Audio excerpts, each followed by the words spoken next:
Science chapter number 6 short answers. Chapter number 6 के short answer देखेंगे। Define the following terms, ये जो terms दिए हुए हैं इनको डिफाइन करना है। सबसे पहले डाइजेशन। तो डाइजेशन क्या होता है? The process by which food is broken down into simple absorbable substances, यानी कि वो प्रोसेस, जैसे हमने खाना खाया तो रोटी का टुकड़ा खाया तो वो छोटे छोटे टुकड़ों में, यानी कि सिंपल एब्जॉर्बिंग सब्सटेंसेस में वो ब्रोकन हो गया, मतलब टूट गया, तो उसी प्रोसेस को बोलते हैं digestion.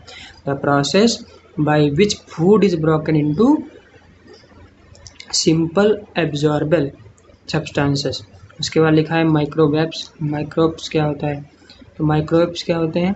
The very small living things, यानी कि बहुत छोटे छोटे से थिंग्स होते हैं। The very small living things that can be observe under a microscope, जिनको सिर्फ हम माइक्रोस्कोप से ही ऑब्जर्व कर सकते हैं, मतलब देख सकते हैं कि यहाँ पे है या नहीं है, तो उनको माइक्रो, इसीलिए माइक्रो मतलब होता है बहुत छोटे छोटे, माइक्रो से मतलब बहुत छोटे छोटे, इसीलिए सबसे पहले लिखा है the very small living things, यानी कि ये लिविंग थिंग तो होते हैं लेकिन बहुत छोटे छोटे, तो लिखा है the very small living things that can be observe under a microscope, जिनको माइक्रोस्कोप एक इंस्ट्रूमेंट होता है। जैसे अगर जैसे हमें कुछ लिखा हुआ है तो हम चश्मा लगाते हैं, ऐसे ही लिविंग थिंग्स जो होती हैं, माइक्रोवेव्स होते हैं, माइक्रोब्स होते हैं, उनको देखने के लिए हम माइक्रोस्कोप का यूज़ करते हैं। तो यहाँ पे इंस्ट्रूमेंट ये है माइक्रोस्कोप।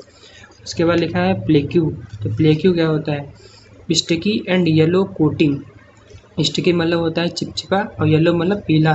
कोटिंग, कोटिंग का मतलब होता है लेयर, एक तरीके से एक परत, उसको कोटिंग बोलते हैं। तो sticky and yellow coating that form on the teeth, जो कि टीथ पे जम जाती है, जैसे हमारे दांत गंदे हो जाते हैं, that form on the teeth and causes the growth of harmful germs. और जैसे हमारे कहते हैं कि दांतों पे जर्म्स लगे, तो वो जर्म ऐसे थोड़ी ना कि कीड़े उसमें हो गए दिखे, नहीं, वो क्या होते हैं कि स्टिकी एंड येलो जो कोटिंग है वो हमारे टीथ पे जम जाती है, that form of teeth and causes the growth of harmful germs, और कारण जो है जिसके कारण, जो इसकी वजह से क्या होता है, हार्मफुल जर्म जो है वो ग्रोथ करते हैं वहाँ पे।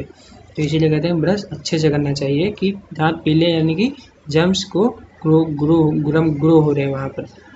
नेक्स्ट क्वेश्चन क्या लिखा है? Name the organs that are involve in the process of digestion, यानी कि उन ऑर्गन्स के नाम बताइए जो कि डाइजेशन की प्रोसेस में इन्वॉल्व होते हैं। The organs that are involve in the process of digestion है, तो वही पूरा उठा के पूरा लिख दिया गया आंसर। कौन कौन से होते हैं? यहीं सबसे पहले लिखा है माउथ।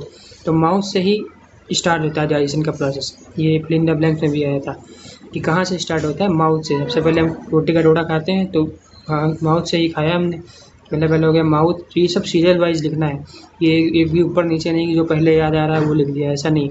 सबसे पहले माउथ, फूड पाइप जिसको ओसोफेगस बोलते हैं, ओसोफेगस।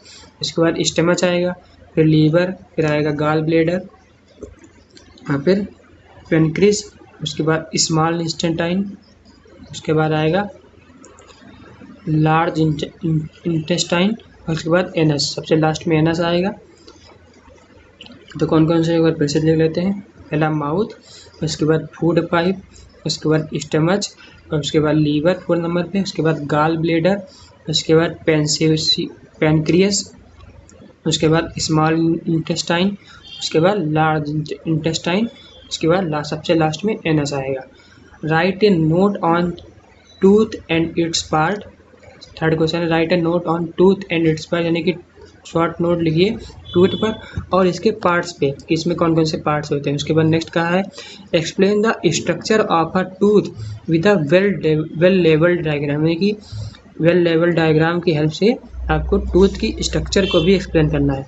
तो यहाँ पे लिखा हुआ है human develops 2 sets of teeth in their life time, यानी कि जब उनका जितना भी लाइफ टाइम होता है ह्यूमंस का, तो उस दौरान जो है 2 सेट जो है टीथ के डेवलप होते हैं। दे आर टेम्परेरी टीथ, उसके बाद है परमानेंट टीथ। तो 2 तरीके होते हैं, टेम्परेरी मतलब जो दूध के दांत उन्हीं को बोलते हैं टेम्परेरी दांत, टेम्परेरी टीथ। उसके बाद परमानेंट जो पत्थर के दांत निकल आते हैं 5 ईयर्स के बाद को बोलते हैं permanent teeth. Write any, next question है write any 3 ways by which teeth can be protected from decaying, यानी कि 3 तरीके बताओ इसके द्वारा मतलब इनकी हेल्प से हम अपने टीथ को प्रोटेक्ट कर सकते हैं फ्रॉम डिकेइंग मतलब ख़राब होने से। 3 ways by which teeth can be protected from decaying or, 3 तरीके कौन कौन से हो सकते हैं। सबसे पहला है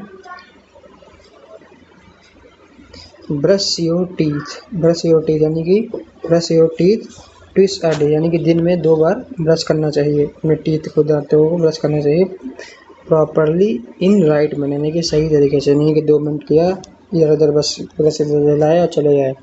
अच्छी तरीके से दिन में 2 बार ब्रश करना चाहिए। तो वही पहला पॉइंट लिखा है brush your teeth twice a day, twice का मतलब 2 बार, ट्विस अ डे दिन में 2 बार properly in right manner. Next लिखा हुआ है rinse your mouth after every meal, यानी कि जब भी आप खाना खाएं, आफ्टर मतलब बाद में, खाना खाने के बाद रिंस करना चाहिए, मतलब कुल्ला करना चाहिए, जैसे कि अगर आपको खाना कुछ फंसा हो तो वो निकल जाए। रिंस योर माउथ, कुल्ला करना चाहिए आफ्टर एवरी मील, हमेशा खाने के बाद, खाना करने के बाद। Visit your dentist for regular checkups, यानी कि टाइम टू टाइम जो है रेगुलर जो है वो डेंटिस्ट के पास जाना चाहिए अपने दांतों को चेक कराने के लिए, कहीं इसमें जम्स से नहीं लग रहा है या कुछ भी प्रॉब्लम तो नहीं है, इसलिए visit your dentist for regular checkups. तो ये शॉर्ट आंसर्स हो गए सारे।